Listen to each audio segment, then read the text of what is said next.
We're officially Today, y'all, let me tell you, I'm going to start off. giving me a lot of credit for getting this thing together. Well, credit's a loose term. Let me But see. we are live, hopefully, in theory. Let us know in the chat if you can hear us, if there's even a chat, because we're going through a different system right now. We were having a bit of technical difficulties due to some internet speed. So, we're going to have fun with it. And we're live from the Alpha Las Vegas, courtesy of our sponsors. Cybirds, Franco Q's, Q-Tech, JB Cases, Jameson Daniels, Moonlight and Billiards, Mob, IQ, Town, Handshoe, and Hard Time. So we appreciate all those who've gotten behind us, and somehow or another we made it here. I don't know if we'll make it out of here, because one of us may not make it out of here. Come on, man. But we're here today. Okay, let me tell you something. Molina gets here. This is the best. Molina gets here last night.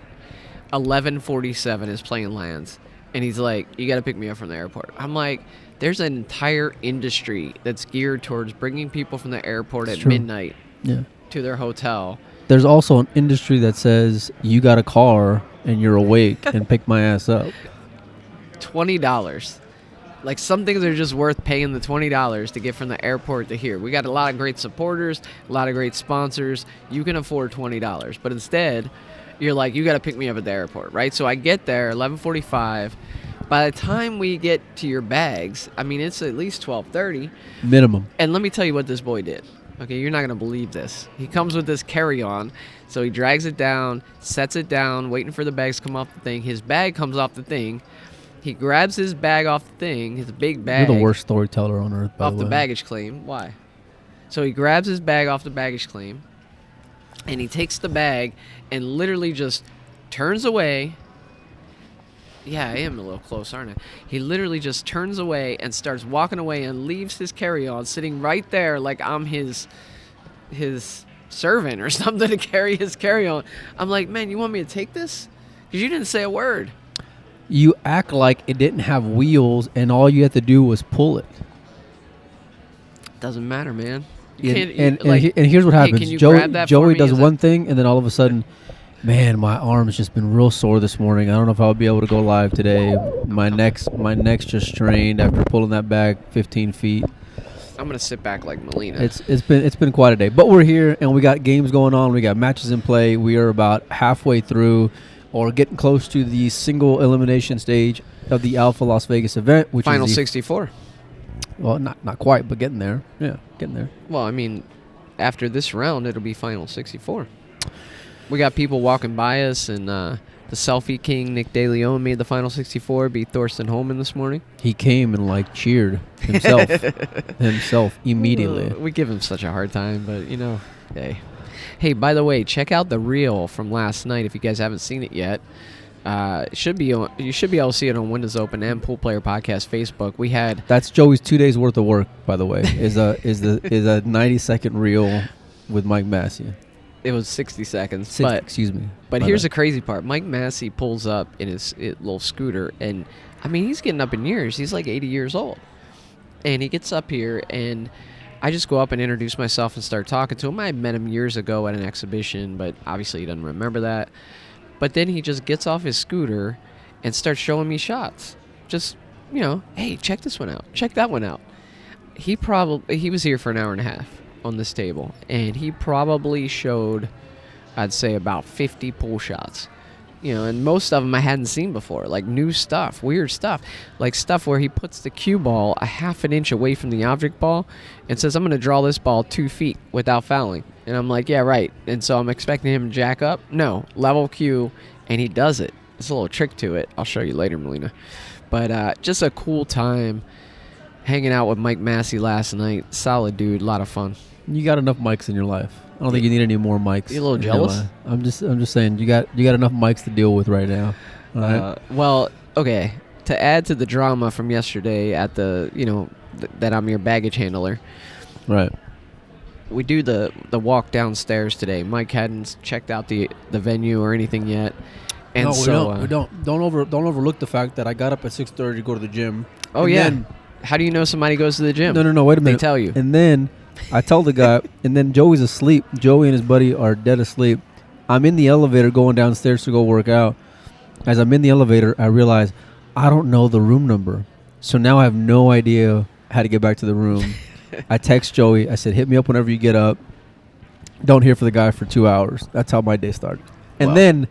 Was it 2 hours? And then I get the joy of, all the technical funds that we're having. So... Wow, it's been a little rough. But, yeah, we got down here at 8 a.m., and it is now 12:30 local time, and we've been working since then to iron out these technical glitches. We is a loose term. You sounds more like it. Tell you what, I like the way this came out, though, Mike. It looks good. I'm looking at it, the windows open right now. It looks good. And, guys, we see your chat in there. Yes, Pinozo, we see that Molina's sitting under Joey and Joey's sitting under Molina. If we try to adjust something, it'll take Joey at least 2.5 hours, even if it's just us changing chairs at a minimum. I got a good idea, Mike. Oh, no. We're fine. We're good. This looks good. Don't even try. Can't fade it. I'll get a piece of tape, right? A white piece of tape, and then I'll write in Joey's name right there. Anyway, the story I was going to tell is you'd like to do this. I don't want to ruin it for people, but they're kind of used to it by now. You do this time-lapse video of walking from your room all the way down to the event, right? Yep. And so the idea is we got to get set up at 8 a.m. or 9 a.m. or something. We got to be set up. And, there's a lot to do. We got tripods, we got cameras, we got headphones, we got microphones, lights, all kinds of stuff here. If you guys have ever seen us out and about, we roll deep with equipment. And so we get down here, and Molina's like, hey, man, I'll be right back. I'm just going to go into the room and kind of walk around and finish this video. I didn't see him for 60 minutes. What do you got to say for yourself? 60 minutes. You came back, everything was already set up. What are you, a hall monitor? I mean, give me a break. I've been here. I wasn't even here for 15 minutes. I had to walk around and see what all was going on. Yeah. I went to go say hi to Fargo Ray guys, Salado team, which we hadn't seen them in a year. So big shout out to them. They're just like brothers from another mother. Love hanging out with those guys. And we're gonna have a bunch of content throughout the course of the next week. Me and Joey got a couple days together. Fingers crossed, if we don't kill each other. We're got a couple more days together, and then I'm gonna be riding solo for the remainder of the event into the World 10 Ball. And I'm just gonna plan on doing kind of similar to what we did during the Derby, and just be completely impromptu, see what's going on, get a vibe of the players, like John Bra was asking. Get a vibe of how the matches are going, how the tournament's filling out. I'm excited to see the final 64 tonight. It leads off with a few Americans that are either out or on their way out. In this round, Billy Thorpe's out. I believe Sky is no longer in the event. Chris Reinhold's out. Sky was out right away. Yeah, Sky. Yeah, I think he went 3 and out. I think. I was a little surprised by that. It's a tough format, It is. So it's really tough. But it's today. You're kind of getting rid of all the riffraff. And I can say that without being insulting. No, I don't know if you're getting away with it not being insulting when you call someone riffraff. Well, I mean, I was the riffraff last year. I was out I think I went 2 and out. Yeah, I lost to Esteban Robles. Then I lost to Conrad from Poland, and I put the fear of God in him, but he managed to squeak by. We just lost our ability to interview half the field now, thanks to Joey's recent comment. Hey, I just want to tell you something, okay? We got these people are dogging on me. I don't know if you can see this. First of all, Matt Poland, we see your chat. I love the advice. Molina Mike does not know how to travel. You're right about that.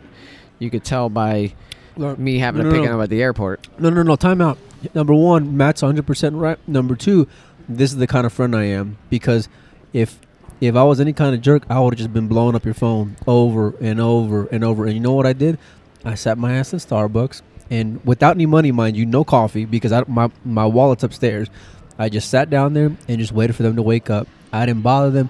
I didn't text them more than once. Bro. One time I sent you a message, and I did not even ring your phone call. We all know why you sat in Starbucks. It's because on the way home from the airport last night, I told you that Max Lechner was behind me at Starbucks in the morning.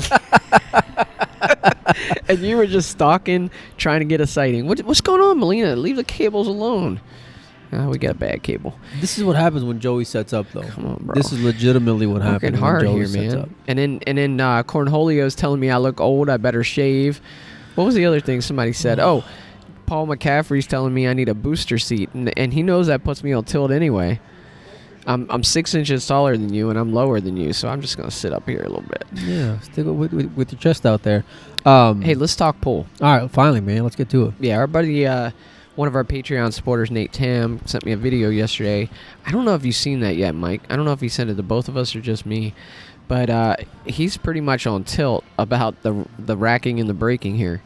And you're seeing it over and over again. Like Sky had a break where he slams the one ball, and there's like a chunk of 3 balls that never move the entire break. Yeah. The racking, it really puts me on tilt, referee rack. It really does. I just can't take it. So what's your suggestion? Template. How frustrating is it to see pros breaking 10 ball from the side rail and just random balls going in sometimes and not having any skill involved with it?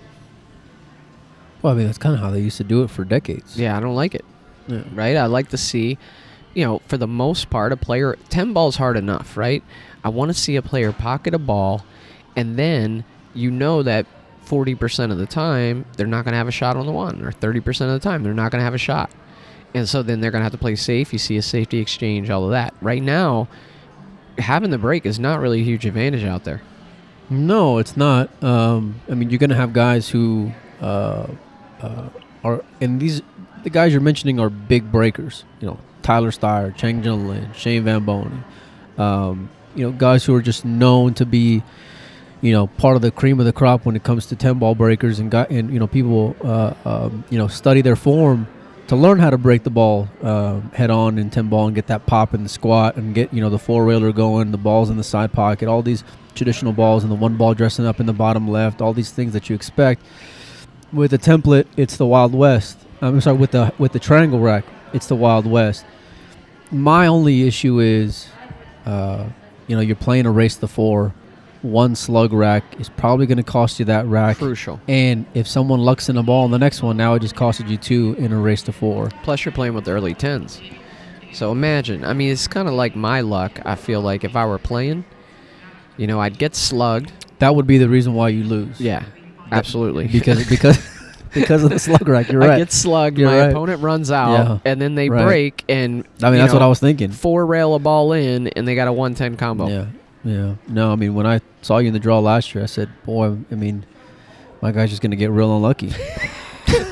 That's the only explanation as to why you would go out early, Joe. One other update with, this is a great time for us, Mike. We get here and run into a lot of people we haven't seen in a while, and our buddy Mark White stops by in between matches that he's commentating, and it's been a really rough week for me. It's getting worse. Mark comes up to me and he's like, "Hey, Joey, how you doing, mate? You look really old." He just comes out with fire like that. You believe that? Wow. And now did he give you a hug at least? No. Little bro hug, little handshake, kind of pull it He in. gave me a hug, and I talked a lot of shit about him not too long ago. So, I mean, that's surprising. Yeah. I figured he'd be real upset with me, but he's not. There's mutual respect there. He's getting a little big for his britches, I think. I don't know why you're telling me here. Y'all I told him when he told you looked old. I tell you what. You know what I told him? I said, "You look British." I don't know what that means. Dum-dum. Well, listen, this show just took a dive, folks, so we're going to get out of here. No, we're not going to get out of here. I got more to talk about. Okay, as long as I've been without you for a jokes. few days. No, as long as you tell no more jokes. So listen, last night, this is something cool. If you guys are heading out here, if you've never been here. Are we talking pool or are we talking the event? Because I don't feel like we ever got to the pool part of it. We'll talk pool. Besides, I mean, you mentioned the 10-ball break, and then you just kind of transition back into how the event is. All right, chill out. I just want to tell this one little anecdote. So I don't know much about 3-cushion at all, but they have the big 3-cushion event going on here. And each time I go over to visit the Salado boys down in the corner, there's that Predator 3-cushion table set up, right? And there's a whole crowd gathered around watching this dude play. Just looks like a regular guy. Like if I saw him at the mall or something, I'd be like, I'll play this guy some 3-cushion. This is just embarrassing. So he's hitting balls around the 3-cushion table, and players like FSR and David Al-Kaidi and all these guys are gathered around, and they're watching. We're live, bro. What are you doing? This is Mr. 64. Nick DeLeon just came in. Final 64 beat Thorsten Holman. Yeah. Come wave, Nick, right around here. Give a little wave. Here comes Nick DeLeon. That's pretty good. What's going on, guys? Yeah. Watch out, your Hey, ears taking up a lot of the camera. Take us through your match with take us through your match with Thorsten Holman. How'd it go? It was good. I started off really good. He broke dry. I ran that out. I broke dry. We battled safe by safe. I kicked in the one ball, and then I had a 2-10 carom. And then I had another early 10 ball by me kicking in another ball. I just played great. And then Hey, this You is played great, and you had like 2 early 10s in a race to 4. Wow, yeah. Hey, I was just phenomenal. It was I was a monster. only 2 races to 4. Okay, so you can't take a half hour to straight. No, and then he didn't miss a ball the second set. He played absolutely perfect. And then we went to a shootout. He missed the first 2 balls. I made the first 2, and then he made the third, and I made my third, and That was it. that was it. It's a wrap, folks. Biggest question: did you get a selfie? No. We just love messing with Nick. Nick, who do you play next? It doesn't matter. I like it. Well, good luck to you, buddy. Wow, you sound like a killer when you say Yeah, that, I buddy. like that. Wow, We it's need a new more of Nick that. DeLeon. Oh my here, gosh, buddy. I had no idea. We need more of that from Nick DeLeon. We're gonna find out because I'm gonna go sweat that match whoever he is playing because I'm gonna be out there by the time the final 64 starts. 7 p.m. tonight. The last round today is finishing up. Some scores. Vitali advances.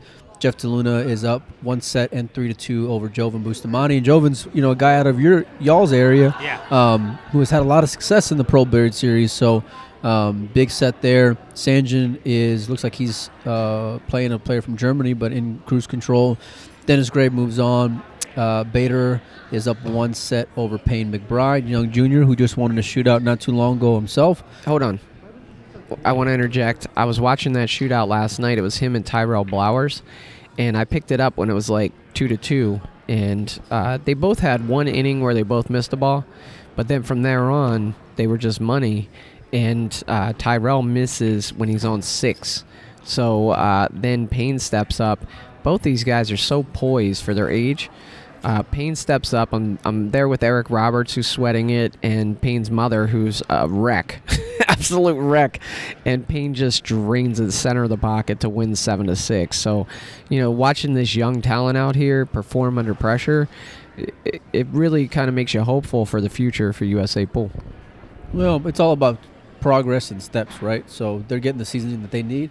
It'd be nice to see some of these young guys, get further, get into the final 64. And when I think about young Americans who are showing a lot of promise, especially as of late, no other player for me comes to mind more than Lucas Werner out of the Northeast.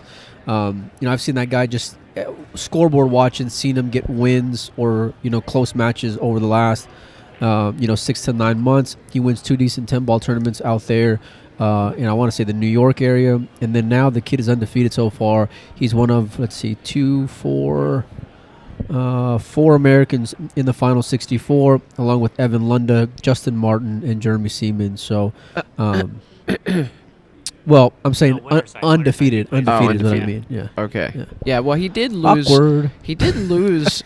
He did lose a money match to some guy who can barely play. Oh, he lost to recently. Nick, didn't he? Yeah. Wow. Sorry. How did that go? Wow. Tell us about that match with Lucas. That was like Nick's first winner in since pre-COVID, wasn't it? Since Texas, okay. Yeah, it got matched up. It took a couple days or whatever, and we played Magic Rack 10-ball, race to 15. I won 15-9 the first set, and then afterwards, after a long talk about trying to switch stuff, I just said, I'm leaving it the same if you want to play again. And we played again, and I was down 10-7, and I came back and won 15-13. That's not Showed like some you. heart, buddy. It's not like you to win a match and then want to play the same way. Normally, you ask for a weight after that. That is the funniest. He's like, wait a minute, I won 15-9, but listen, we're gonna need an adjustment. Yeah. Hey, You know, well, that I did. need a couple more games. I believe that legit happened with Chris Reinhold. You beat Chris Reinhold with a spot, and then you wanted to play. He wanted to play again. I've same heard this spot, story. right? I have heard this story. And you were trying to negotiate for more. No, I wasn't. No. So we played. The first set was 6 games on the wire 2 years ago to 27, and I won 27-25. with the 6 games. And we were talking and negotiating. I was like, I don't see a point in adjusting because I'm only winning by 2 games with the 6 games on the wire. So if you take the 6 games off of the wire, or even take 3, that doesn't do anything. So we played again, and I won 27-24. And then I just recently played Chris a couple months ago. I want to say a month ago. It was right before the International Open. We played for 5,000. He gave me 3-21, and I lost 21-18. So He's what, actually what, playing- what are you gonna ask for? Like Chris- 8 next time? 8-21. No comment.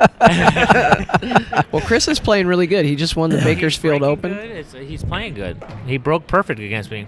It was great. Yeah, he's breaking real good in 10 ball. He just beat Jovan Bustamante in the Bakersfield Open final, won that event. And I was watching his match with Federer Gorst here, and he was right in both sets. But, you know, Federer's an animal. I got some video of Chris plays this format pretty well, and he's pretty. At least the last time I seen him play a Pro Bear Series, his spot shots are pretty sporty as well. Yeah, you know, he's hitting the ball. he fires them in. He he's- fires in that spot shot. Comes around 3 rails. If he's racking himself or using the match rack, he's breaking really good. Here, it's really tough. You're breaking from different spots, just trying to make a ball and pray that you can make a ball, so your opponent doesn't have first advantage. If you guys are wondering, that's Nick DeLeon. You can see like 2 eyes, a nose, and You can definitely see an well, ear. now you can see the ear. You can Hey, leave him alone. But Nick just popped in to say hi to Molina because Molina just got to town. We were talking about that. And Nick, I want to get your thought on one thing. We were just, as you popped in, we were talking about the challenges with the break. And I don't like referee rack. I don't like it in 10 ball where it's a hard enough game anyway, where if you make a ball, you're not always going to get a shot. You're going to have a lot of traffic on the table. I like a template rack in 10 ball where you get a ball in the side pocket, or at least most of the time you get a ball in the side pocket if you hit it good, and then you can go ahead and run out the rack. It seems like you guys are just guessing up there. You're hitting from the side rail and just hoping something goes in. What are your thoughts?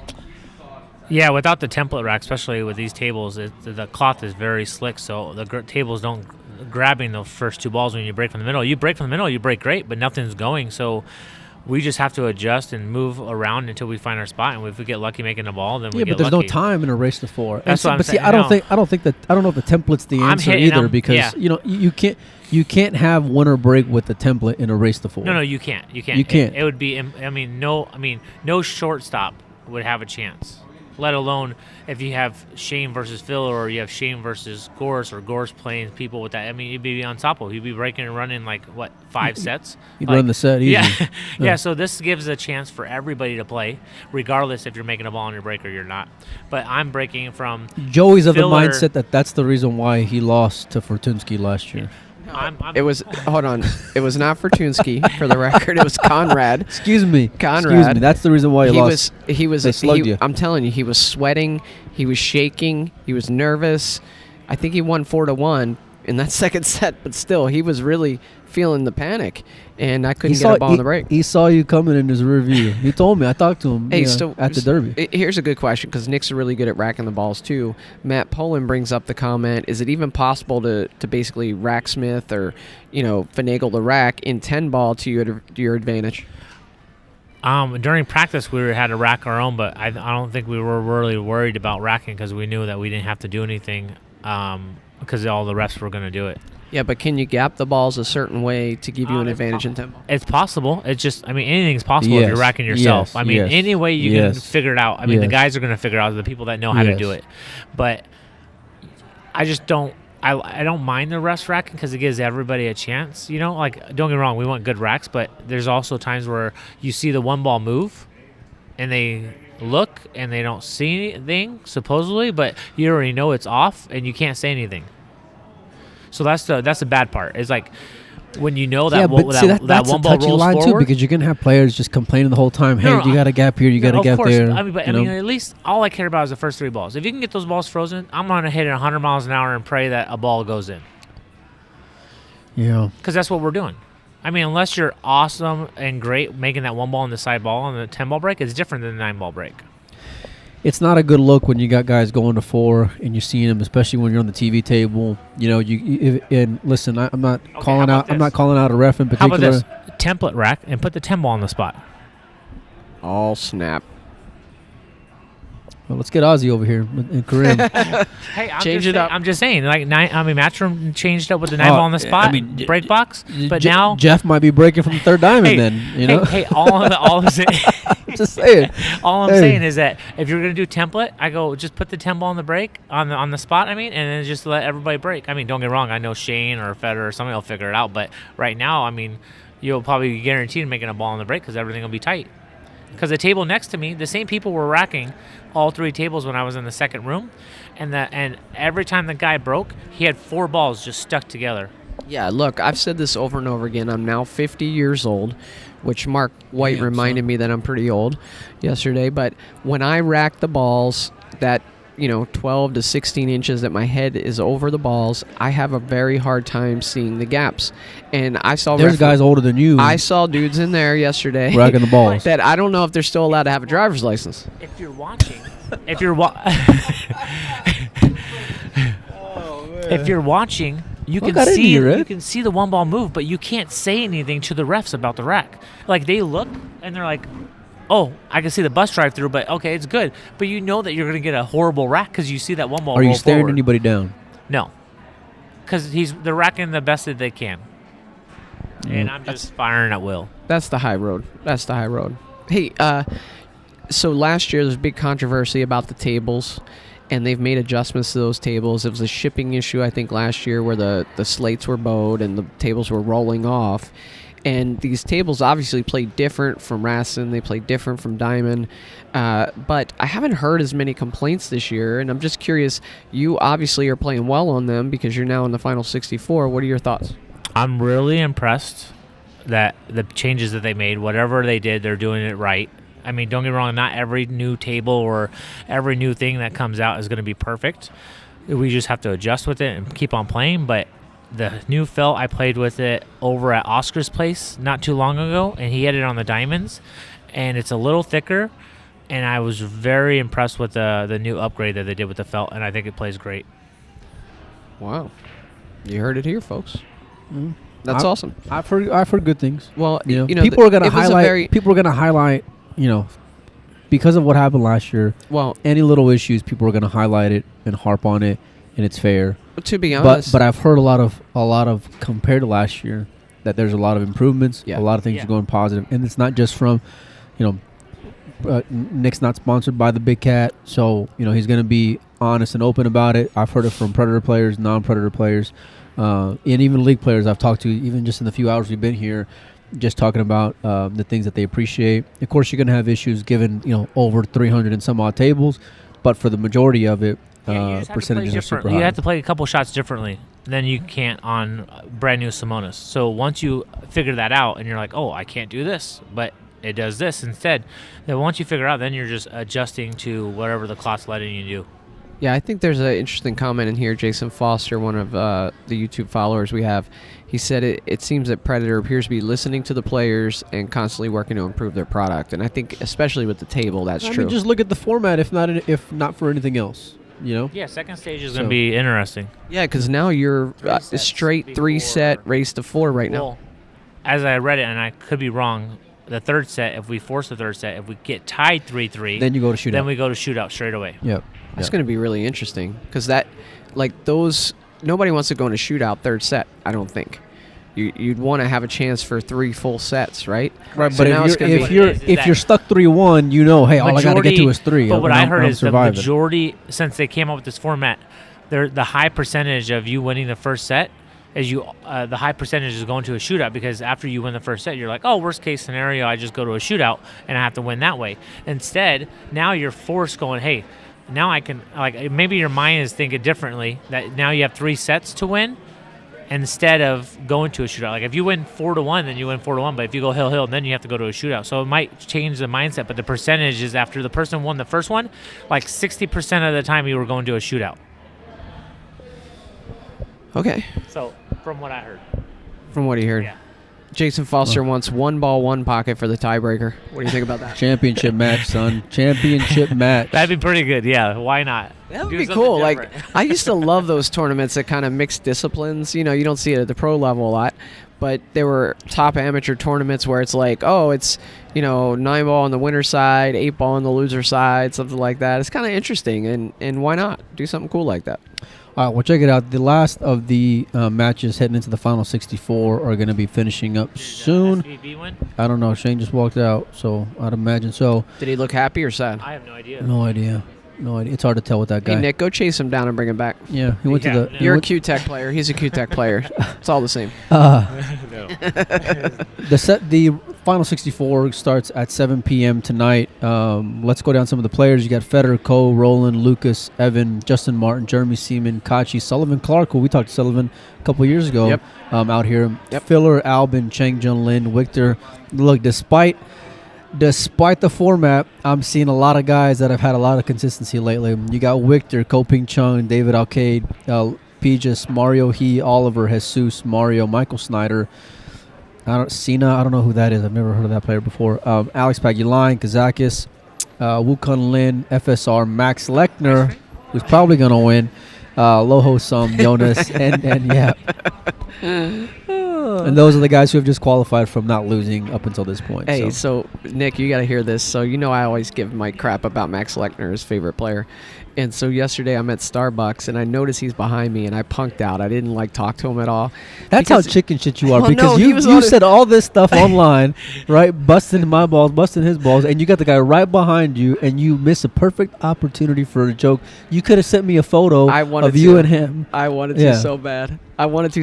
But he was on his phone, and one thing I don't like doing is I don't like messing with players before matches or if they're kind of zoned in. If it's for a joke, Hey, you never pass up an You opportunity. come here knowing that the world champions are here, right? And you're gonna want photos, regardless Look, if I'm walking down. Nick's taking selfies with everyone and their mother. If Nick were there, we If would have got a Nick were selfie. there, for sure, it would have been for sure I selfie. would've got a selfie, yeah. No, but he's right behind me in line, and I'm like, man, this would be so good to get a shot of him or something, and at the Starbucks, and so when I picked Molina up, I told him the story, and I said, look, here's his drink of choice. It's a It's a cappuccino with soy milk, soy Paying cappuccino, attention right? to a man. So I told Molina he's getting real awkward. Hold right on, now. I told Molina he should go and get a soy cappuccino and have it ready for Max when he sees him. It'd be a really nice You know gesture. what I mean? You got all these jokes now, and you had the man right behind you.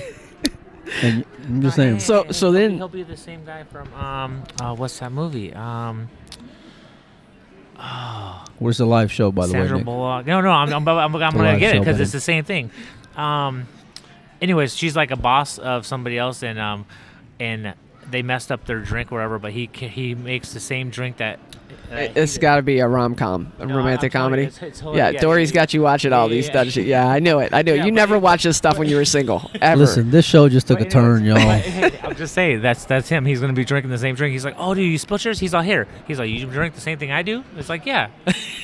Listen, I'm picking the dark Let me horses, finish. and my Let me guys finish. going and getting in the finals. Nick's got to hear this. So this morning, Molina was locked out of the room. He didn't know what room we were in, and we were Really? all sleeping up there. And so he hangs out in Starbucks for an hour. And I was like, you weren't just hanging out in Starbucks. You were waiting for Max to show up. Motherfucking got jokes. Anyway. On that note, Hold on. Whoa. I didn't finish my story about three cushion. You didn't even let me finish that. It's So I'm embarrassing. watching this guy, older guy. He's playing three cushion, probably 50-some, whatever. And everybody's watching. FSR is watching. Jonas is there with his phone, recording. And I'm like, who in the world is this guy? And so I asked Damien from Jam Up. I'm like, who's this guy? It looks like I could probably beat the guy. And he's like, this is the Efren Reyes of three cushion. everyone knows who Danny Sanchez is Except me. if you follow Q Sports. if you follow, and he's Danny like Sanchez. he's like the equivalent of what Ronnie is to snooker. Yeah. You know? So we're going to try to get him on. I'm I heard pretty his sure English we is pretty can, good. Run into Ocean and find out everything about Max. Hey, by the way, we got some interesting interviews coming. We're going to interview an amateur player today. He's coming up here in a few hours. We're also going to interview Mike Massey at some point. And we're working on getting an interview. Oh, I didn't tell you this, Molina. But Stuart Rogers, I believe his name is, from Australia, recently appointed to the WPA, stopped by this morning, introduced himself, and would like to come on to talk about pool in Australia, maybe a few things about WPA as well. He's kind of a newcomer on the board, so obviously he didn't want to be the spokesman for it. Oh, that guy! I seen him comment somewhere, and he was like, "I want to talk to you guys." Yeah, yeah. He came right up and said, "I want to come on." So we're gonna have him come on, and I'm really curious. So, like when we were talking with Sufi yesterday, like what is the pool scene like in Syria? I had no idea. And so I'm curious about that in Australia as well. I know one pool player there. So I'd like to know kind of what they have going on and what the dynamic looks like. So we're going to talk to him as well. And we're going to do other things, man. We'll be updating you later today once this Final 64's getting underway. I'm sure we'll come on and talk to you guys. But Nick, I appreciate you coming. We will be on again before the Final 64 and preview and talk about some of these matchups. So you guys stay tuned, and we'll be back live later on. Yeah. Hey, guys, thanks to all our sponsors. Later, guys. And don't forget to visit our Patreon,